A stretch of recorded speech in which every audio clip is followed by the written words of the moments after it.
Y alabado sea Jesucristo, Rey de Reyes, Señor de Señores. Qué alegría, qué júbilo, qué gusto poder estar con ustedes en este su programa. Conozca primero su fe católica, queridos hermanos y hermanas. Les habla el Padre Pedro Núñez y sobre todo, después de la semana pasada en que tuvimos que cancelar la programación a consecuencia de los múltiples tornados que se experimentaron en el área de Birmingham, aquí en Alabama. Damos gracias a Dios porque a pesar de que fue una situación difícil y muchas personas pues sufrieron daños bien severos, benditos a Dios, pues podemos de nuevo comunicarnos con ustedes y compartir nuestra fe y sobre todo la palabra de Dios que levanta, que sana, que restaura, que libera, que salva. Hoy vamos a tener un programa muy especial y confiamos en el Señor de que hay una bendición muy grande para cada uno de ustedes a través del programa de hoy.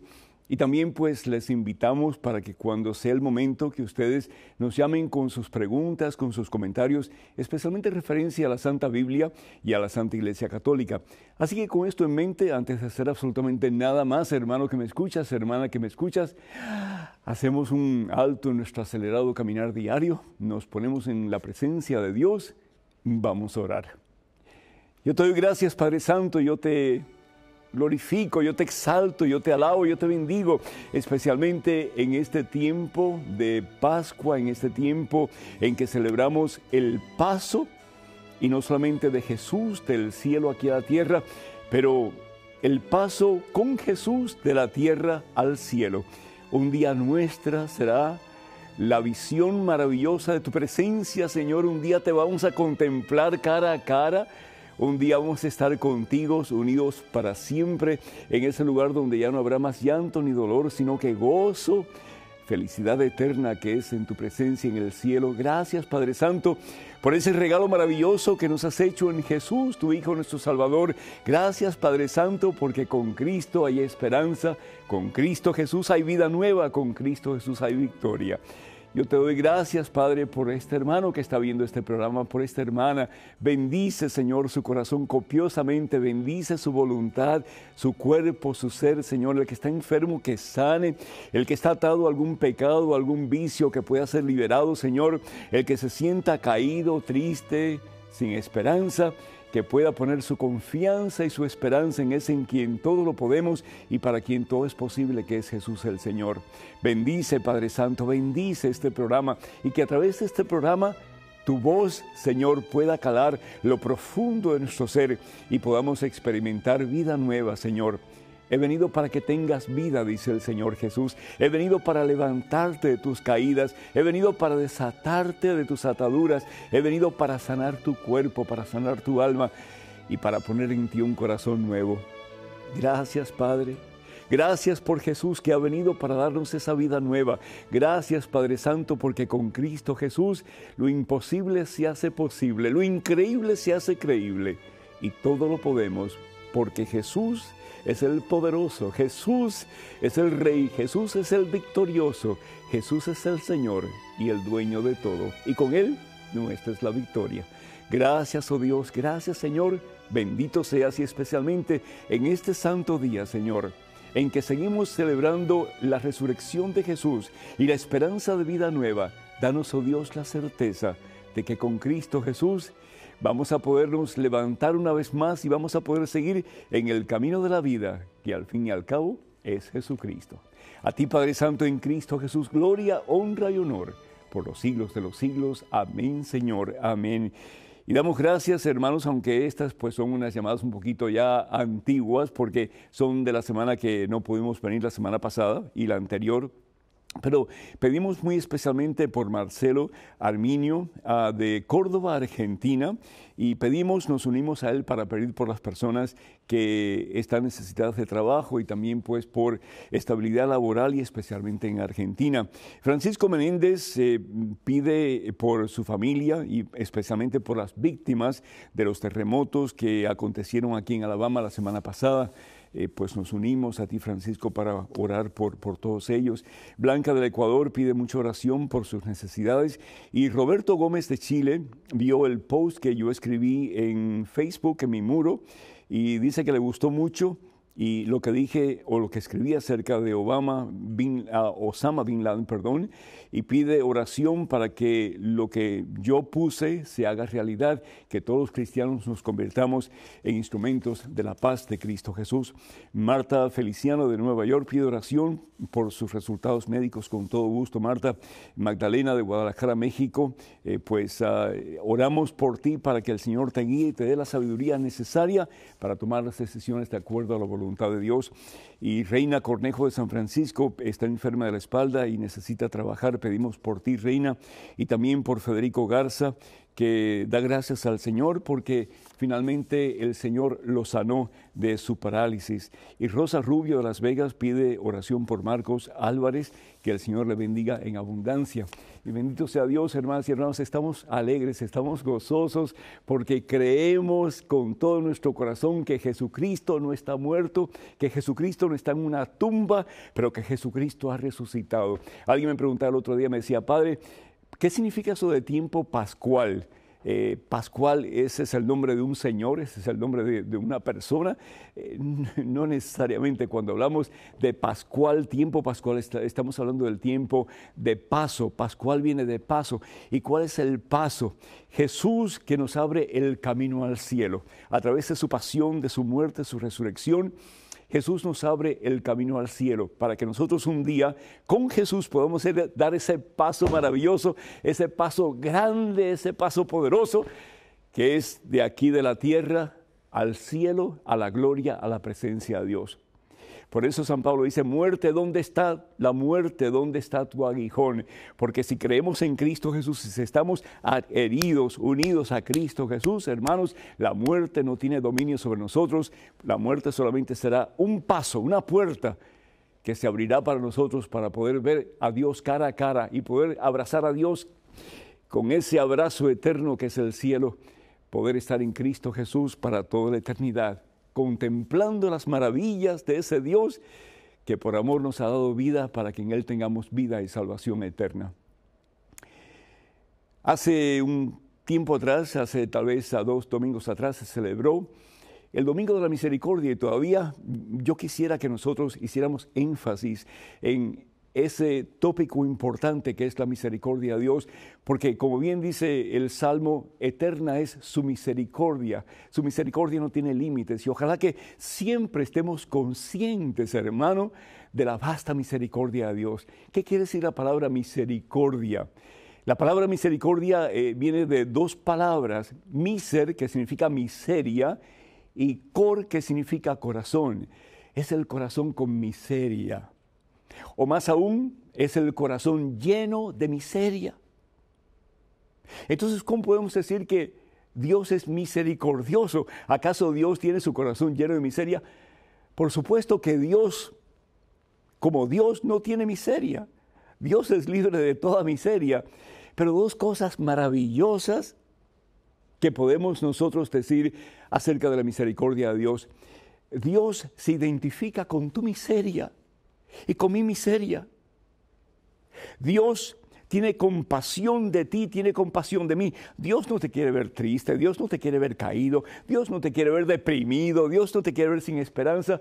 No, Dios te quiere ver alegre, gozoso, como María Santísima, que puede decir, mi alma proclama la grandeza del Señor y mi espíritu se goza en el Dios que me salva. Y no solamente en los momentos de alegría cuando ella tenía a su hijo en sus brazos, pero también en los momentos difíciles y dolorosísimos cuando ella veía a su hijo colgando de una cruz en el Calvario. El gozo que solamente Dios puede dar aún en los momentos más difíciles, el gozo que Dios puede dar aún en los momentos de más vacío y de más soledad, el gozo de sabernos amados por Dios y que estamos en las manos poderosas de Dios, y aún en los momentos más terribles de nuestras vidas, Si Dios está con nosotros, entonces, ¿quién puede estar en contra, como dice San Pablo? Dios se identifica con tu miseria, con tu necesidad, con tu vacío, con tu dolor, con tu enfermedad, sí, con tu falta de fe. Dios se identifica aún con tu pecado. Es el pastor que va a buscar la oveja perdida y que no cesa de buscar hasta que la encuentra y la puede limpiar entonces y ponerla sobre sus hombros y llevarla de nuevo al redil. Pero no solamente Dios se identifica con tu miseria, con tu necesidad, con tu vacío, con tu soledad, con tu dolor, pero Dios lo asume. Dios asume tu miseria y la hace suya. Dios asume tu dolor y lo hace suyo. Dios asume tu soledad y la hace suya. Por eso decimos que Dios es un Dios misericordioso. El corazón de Dios está lleno de la miseria, no de Dios, pero tuya y mía. Y esa miseria Dios la usa para clavarla en su cruz.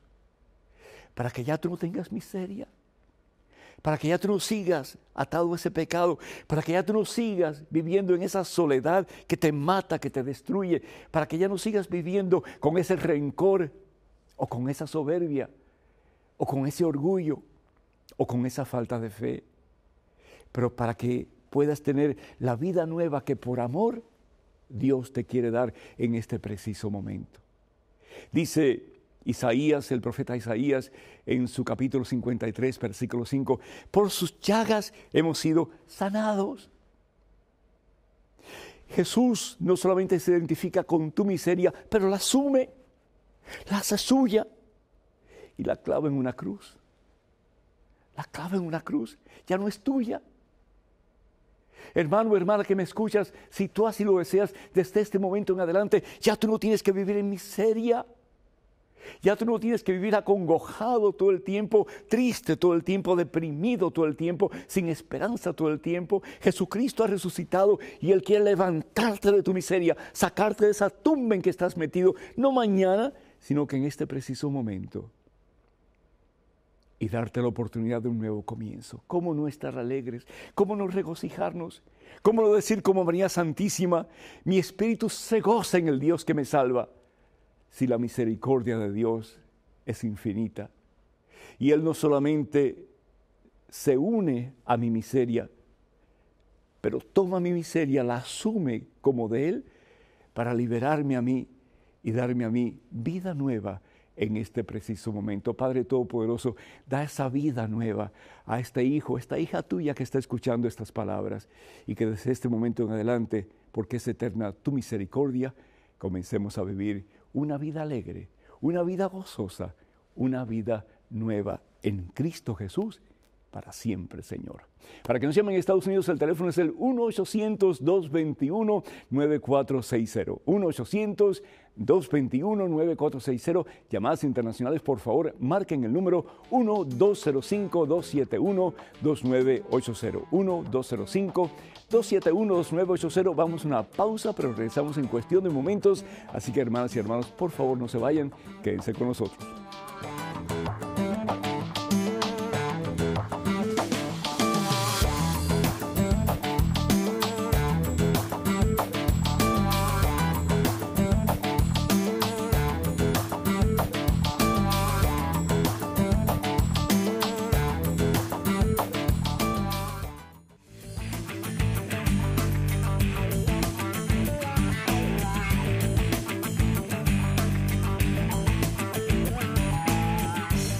Bendito y alabado y glorificado sea Jesucristo por siempre. Hermanas y hermanos, gracias por estar de nuevo con nosotros en este su programa. Conozca primero su fe católica. Soy el Padre Pedro Núñez. En estos momentos tenemos un correo electrónico con una pregunta, estoy seguro muy interesante, así que adelante, por favor. Padre, el segundo mandamiento protestante dice, no tendrás dioses ajenos delante de mí, no te harás ninguna imagen ni semejanza de lo que está arriba en el cielo, ni abajo en la tierra, ni en las aguas debajo de la tierra. No te inclinarás a ellas, ni las honrarás. Y el segundo mandamiento católico dice, no tomarás el nombre de Dios en vano. ¿Por qué son diferentes? ¿Cuál es el verdadero? Vanessa Reynoso. Vanessa, yo no sé quién inventó eso de que hay mandamientos protestantes y mandamientos católicos. Al fin y al cabo, Estamos hablando de los mismos mandamientos de la ley de Dios, que son 10. Tanto protestantes como católicos utilizamos el mismo concepto y el mismo decálogo que viene a nosotros del Éxodo, el libro del Éxodo capítulo 20, comenzando con el versículo 2 en adelante, y también se puede ver en el libro de Deuteronomio. La palabra deutero significa segunda y nomio, ley, la segunda ley que al fin y al cabo pues nos habla de los mismos mandamientos que Dios le da a Moisés en el monte Sinaí, y lo encontramos en el capítulo 5, versículo 6 en adelante. Tenemos que estar conscientes que los mandamientos de Dios se dividen en dos partes. La primera parte son los 3 primeros mandamientos, y la segunda parte son el resto de los mandamientos, es decir, los otros 7 mandamientos. El primero de los mandamientos es amar a Dios por encima de todas las cosas, que resume lo que la palabra de Dios en el libro del Éxodo, capítulo 20, dice. ¿Y qué es lo que dice la palabra de Dios? Voy a leerlo un momentito. Dice, comenzando con el versículo 2, dice, yo soy Yahvé tu Dios, el que te sacó de Egipto, país de la esclavitud. No tendrás otros dioses fuera de mí. ¿Qué es lo que está diciendo Dios? Que solamente hay un Dios verdadero y solamente uno. Por eso, amarás al Señor tu Dios por encima de todo lo demás. Es decir, Él es Dios. No hay nadie a quien tú puedas amar más que a Dios. Cuando hablamos de amar a Dios, significa poner a Dios en el lugar prioritario de nuestra vida. Lo más importante tiene que ser Dios. Si algo o alguien ocupa ese lugar de importancia en nuestra vida, entonces estamos, cometiendo un pecado serio. ¿Por qué? Porque estamos poniendo a Dios en un segundo o un tercer lugar. Y al hacer eso, estamos creando ídolos. Un ídolo es un Dios falso.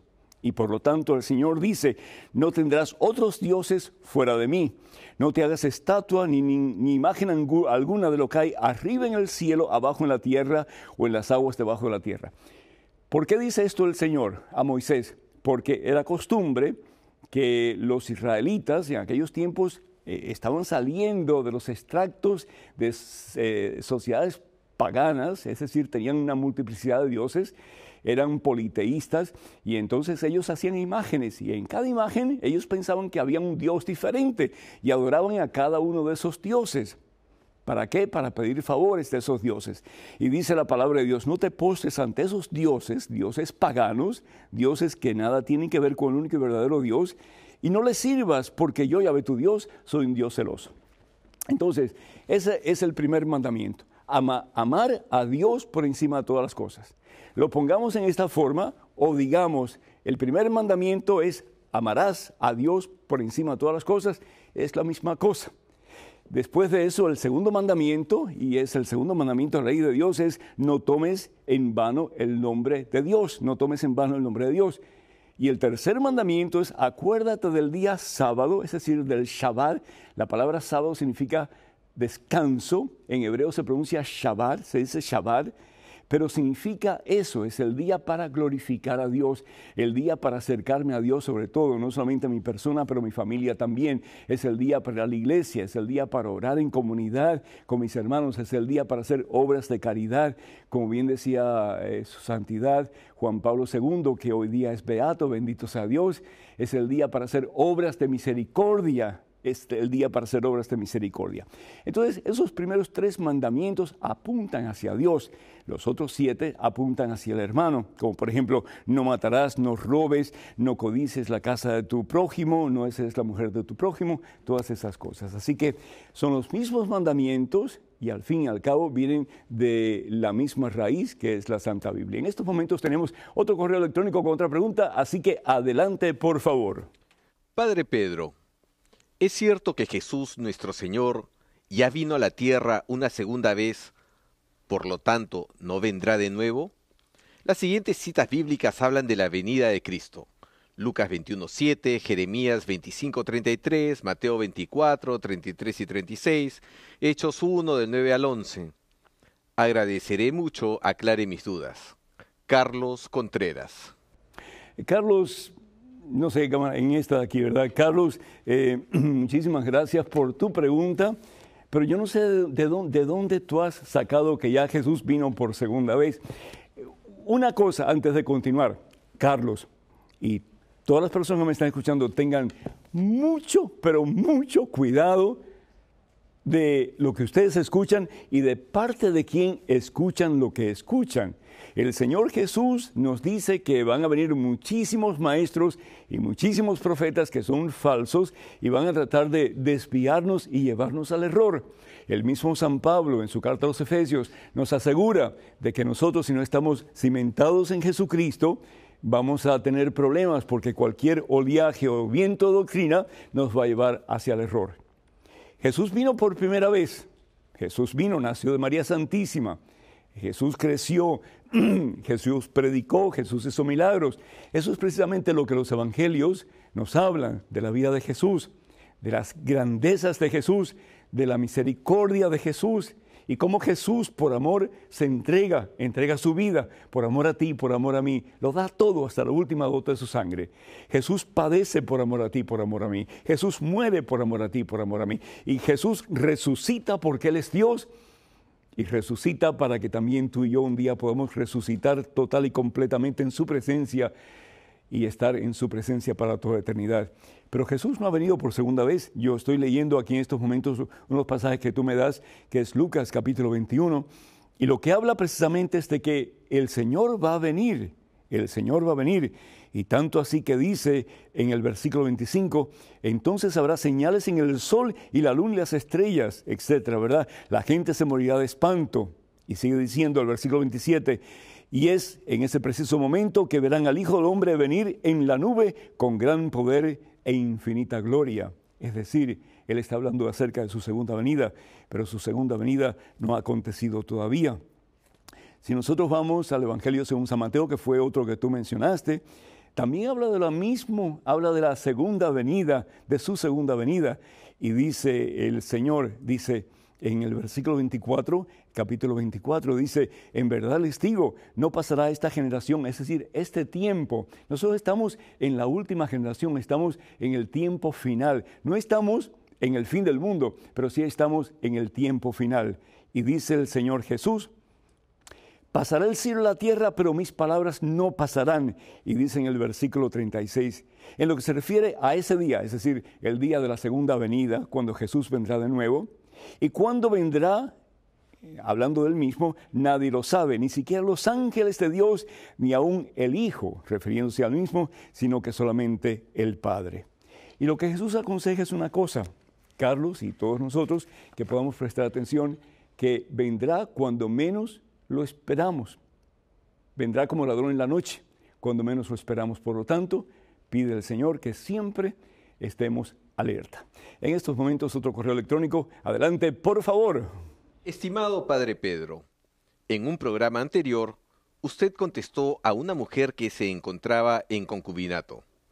Pero con toda humildad, usted tradujo el ejercicio de la castidad como ser igual a no tener relaciones genitales íntimas con su concubino.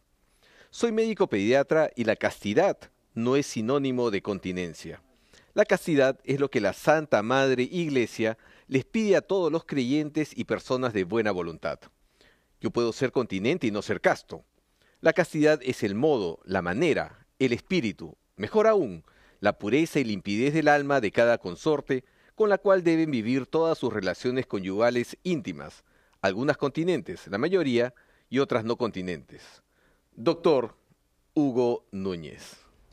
Doctor, muchísimas gracias por su explicación. Se ve que usted sabe mucho de teología y de las enseñanzas de la Iglesia Católica. Pero doctor, ante todo, yo creo que lo que usted está diciendo, muy pocas personas le han entendido. Es importante que cuando nos comuniquemos de una forma que las personas puedan entender fácilmente. En el caso de esta señora, lo que el sacerdote le había dicho acerca de la castidad se sobreentendía. Lo que le estaba pidiendo era que si realmente ellos iban a hacer las cosas según la voluntad de Dios, ya que no estaban casados por la iglesia, era separar sus cuerpos y vivir en castidad. Estamos conscientes, estamos claros que la castidad es impulsada por el amor, sin lugar a dudas, y que en el matrimonio, pues, hay castidad de parte del esposo y de parte de la esposa. Y cuando hay castidad, pues cuando el amor, primero que todo, los impulsa a amar a Dios y a hacer la voluntad de Dios, y eso significa que no va a haber otra persona, además de el esposo y la esposa en esa relación. No va a haber más nadie. Y también implica la castidad impulsada por el amor, que hay veces en que van a tener que abstenerse de relaciones sexuales.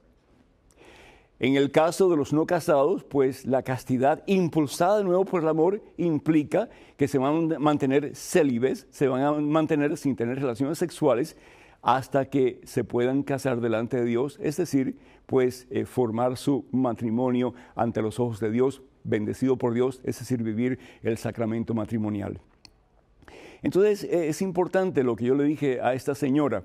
Si el sacerdote le está dando a ellos un voto de confianza, exponiendo la posibilidad de confusión en su comunidad, ya que si la comunidad conocía a esta pareja, pues entonces iban a cuestionar cómo es eso de que ellos están viviendo como marido y mujer y sin embargo pues están comulgando. Si el sacerdote en su discernimiento, usando su buen sentido pastoral, cree que esta pareja puede recibir los sacramentos, puede acercarse a la mesa del Señor y recibir la Santa Comunión, si el sacerdote le pide que sean castos, lo que está diciéndoles es, como dije anteriormente, que separen sus cuerpos, que vivan como hermanos hasta el momento en que ellos pueden unirse en santo matrimonio para poder hacer posible esa unión matrimonial delante de los ojos de Dios y tener relaciones íntimas a medida que se donan por amor el uno al otro.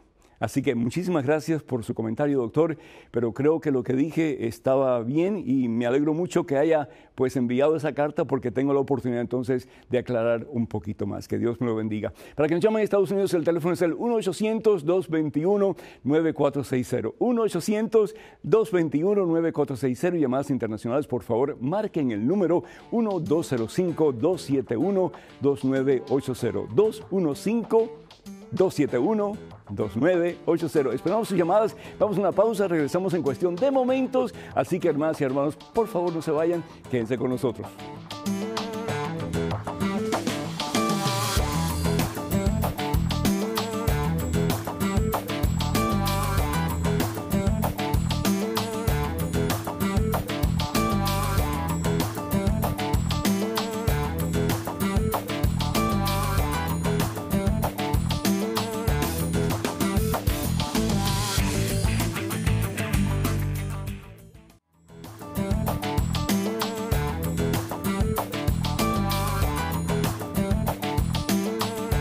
Bienvenidos sean todos ustedes, hermanas y hermanos, a este programa Conozca Primero su Fe Católica. Les recordamos que estamos en Facebook y me gustaría pues muchísimo que ustedes se hicieran miembros de la página de este servidor en Facebook y pues todo lo que tienen que hacer es ir a facebook.com/EWTN Español, facebook.com/EWTN Español. Con regularidad pues envío pensamientos, meditaciones que les pueden ayudar muchísimo a ustedes en su acercamiento a Cristo Jesús. Y también recordarles que estos programas se ven en YouTube para ustedes y para todos los miembros de sus familias, sus amistades. Por favor, déjenselo saber y lo que tienen que hacer es ir a youtube.com/EWTN Español.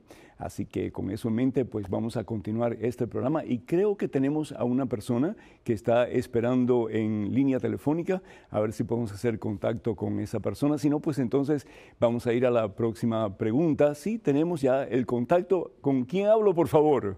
Hola, buenas tardes, con Rafaela. Rafaela, el Señor le bendice. Feliz tiempo de Pascua y Resurrección. Igualmente, padre. Gracias. Adelante, por favor.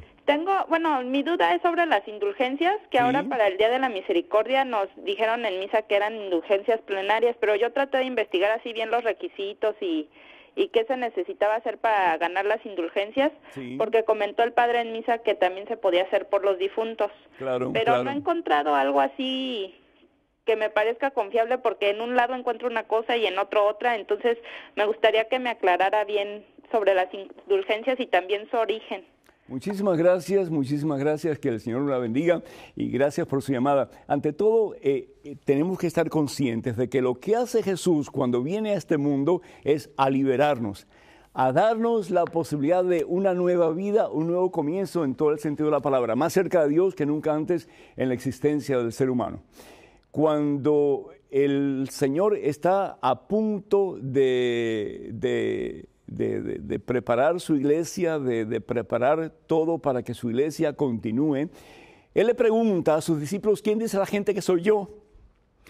Y los discípulos, los más cercanos colaboradores de Jesús, comienzan a decir, bueno, pues unos dicen que eres Juan Bautista, otros que eres Elías, en fin, ¿verdad? Y Jesús entonces le hace una pregunta fabulosa. ¿Y ustedes quién dicen que soy yo?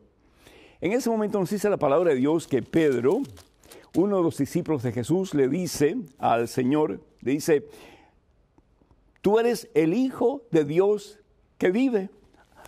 Esto es tremendo, porque lo que le está diciendo Pedro, que no se llamaba Pedro, se llamaba Simón Barjona en ese momento, lo que Simón Barjona le está diciendo a Jesús es, tú eres Dios. Porque para el judío, el Hijo y el Padre son de la misma esencia, de la misma cosa. El Hijo es extensión del Padre, pero el Hijo y el Padre son básicamente la misma cosa, sino la misma cosa.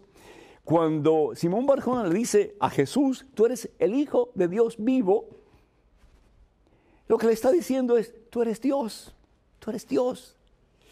En ese momento, Jesús le dice, feliz eres, Simón Barjona, porque esto no te lo ha revelado ni la carne ni la sangre, sino mi Padre que está en el cielo. Y ahora yo te digo, tú eres Pedro, o sea, piedra, ahí es cuando le cambia el nombre. Y sobre esta piedra edificaré mi iglesia y los poderes del infierno jamás la podrán vencer.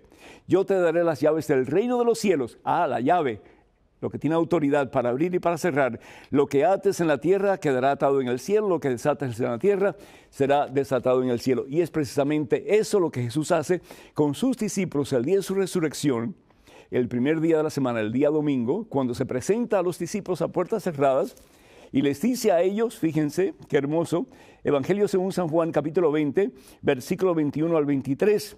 Sopló sobre ellos y les dijo, a quienes ustedes perdonen de sus pecados quedarán perdonados, y a quienes ustedes no perdonen quedarán atados. Es decir, los discípulos de Jesús y los seguidores, es decir, los sucesores de los primeros discípulos de Jesús, van a tener la misma autoridad de Cristo Jesús para atar y para desatar. Cuando nosotros pecamos, y quisiera un momentito más para terminar esta respuesta, cuando nosotros pecamos y vamos a un sacerdote, ministro de Jesucristo, recibimos el perdón del pecado si vamos con un corazón contrito y arrepentido, como dice la palabra de Dios, y como dice la Santa Iglesia Católica, con un propósito de enmienda y cumplimos la penitencia. El problema es, desafortunadamente, que queda la secuela del pecado, queda la cicatriz del pecado, queda la marca del pecado. Aunque somos perdonados, queda en nosotros el sello del pecado, y eso nosotros tenemos que depurarlo, tenemos que limpiarlo, y el único que lo puede depurar, que lo puede limpiar es Jesús, Dios con nuestro consentimiento.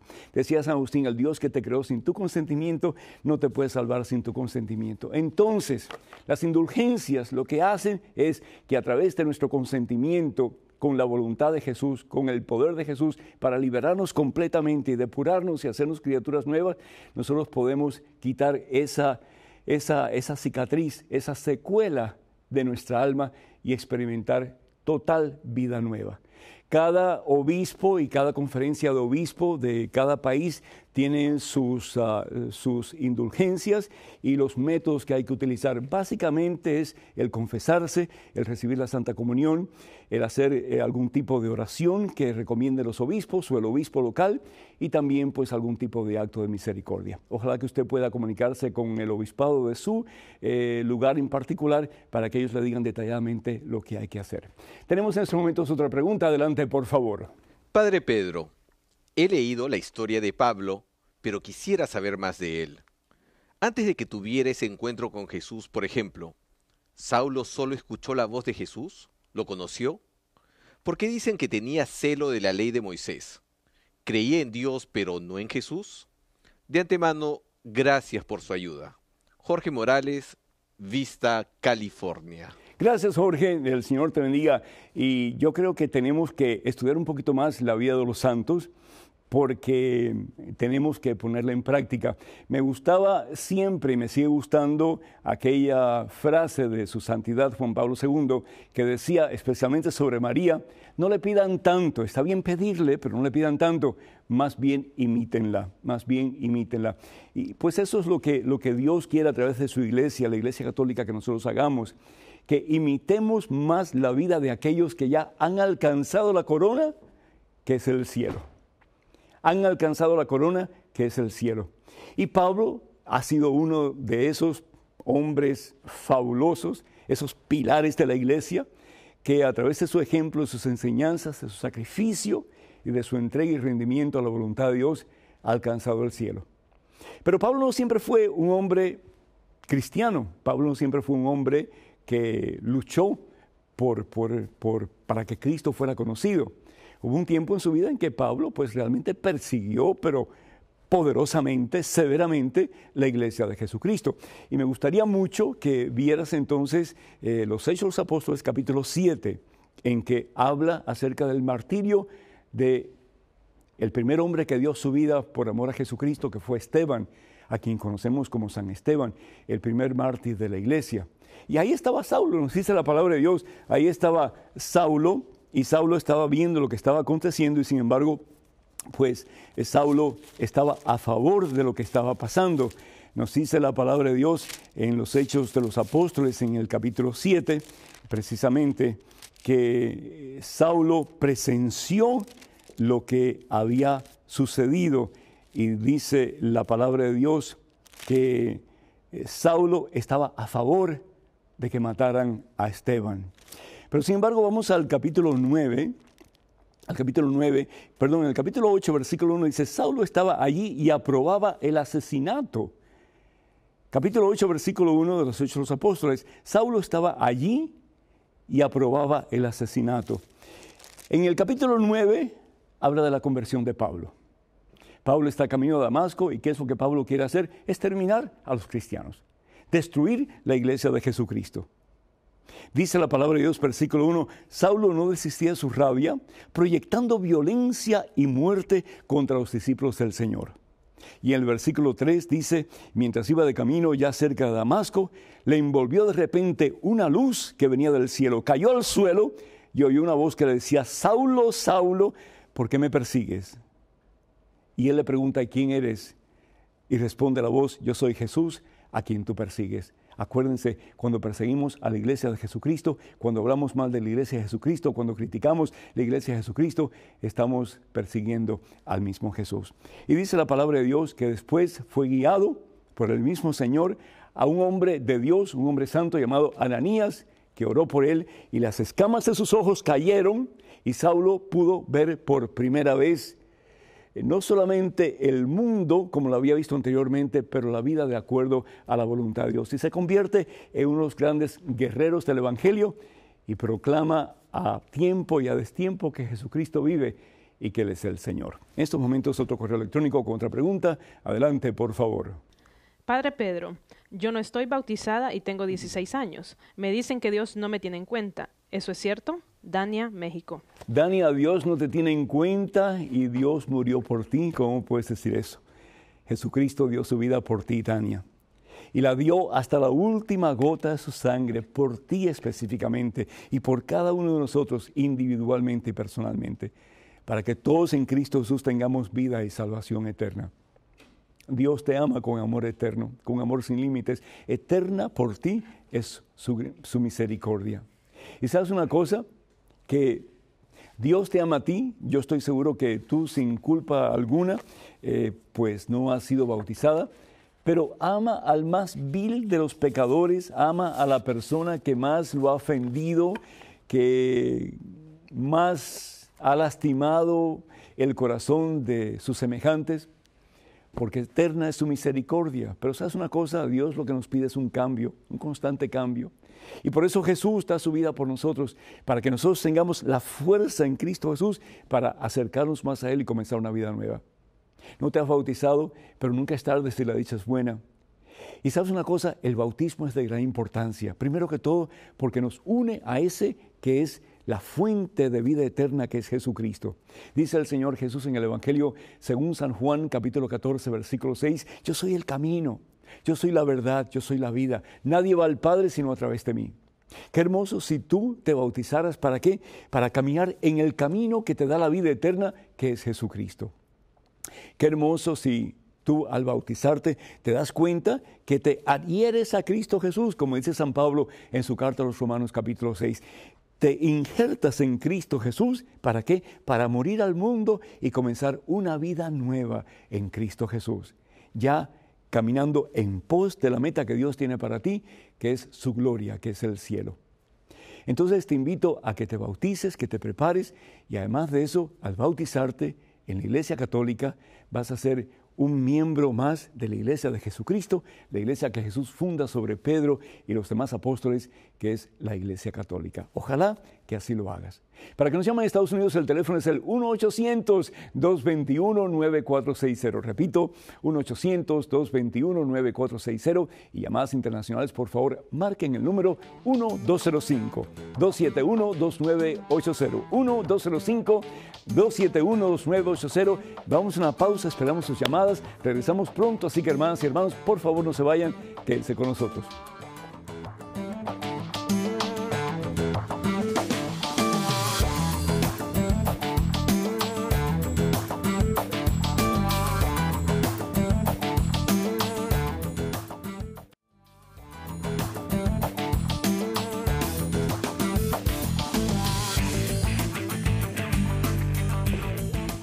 Y bienvenidos a ustedes, hermanas y hermanos. Qué gusto de nuevo estar con ustedes en este su programa. Conozca primero su fe católica. Soy el padre Pedro Núñez.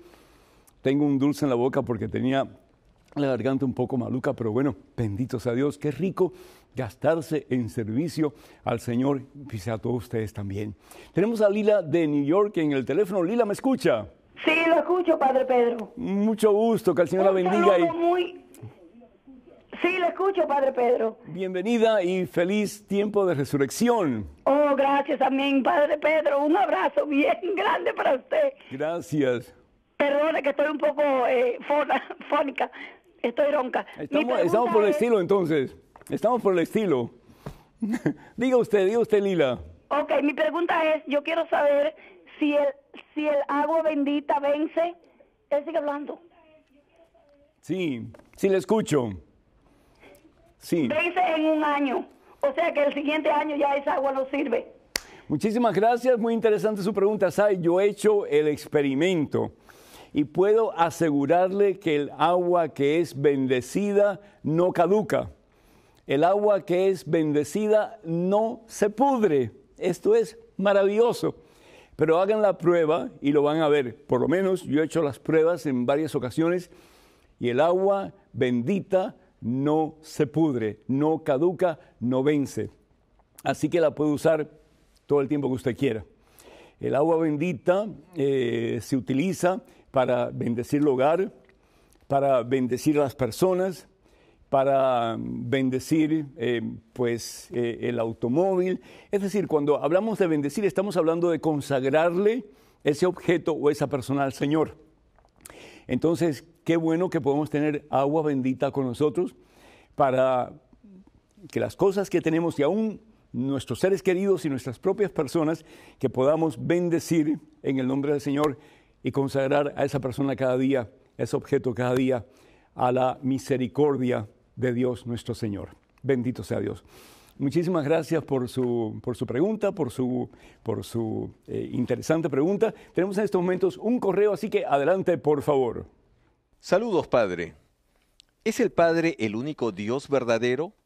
Me gustaría aclarar el significado de este texto. Para nosotros, sin embargo, solo hay un Dios, el Padre, del cual proceden todas las cosas y nosotros somos para Él, y un Señor Jesucristo por medio del cual son todas las cosas y nosotros por medio de Él. 1 Corintios 8 al 6. No soy testigo de Jehová. Julio Alfredo Díaz Calvet. Luis Alfredo, muchísimas gracias y gracias por tu jocoso final. Me alegro mucho que no seas testigo de Jehová. Me alegro mucho que seas un católico y que seas un cristiano practicante. Ojalá que sí. Cuando San Pablo habla acerca del Padre y dice en 1 Corintios capítulo 8, versículo 6 en adelante, pero para nosotros hay un solo Dios, el Padre. Le está hablando a una comunidad naciente de cristianos. Y esta comunidad naciente de cristianos eran judíos, muchos de ellos, o estaban ligados con la creencia judía en un solo Dios. Y San Pablo quiere enfatizar esto. Dios solamente es uno. Dios es Padre. Dios es el Padre, porque los judíos bien sabían que Dios es Padre, el creador de todo lo que existe. Pero también dice San Pablo, y hay un solo Señor. Es decir, no estamos hablando del señor Pérez o del señor Juan o del señor González. Estamos hablando del Señor de todo lo creado, del Kyrios, como se diría en griego.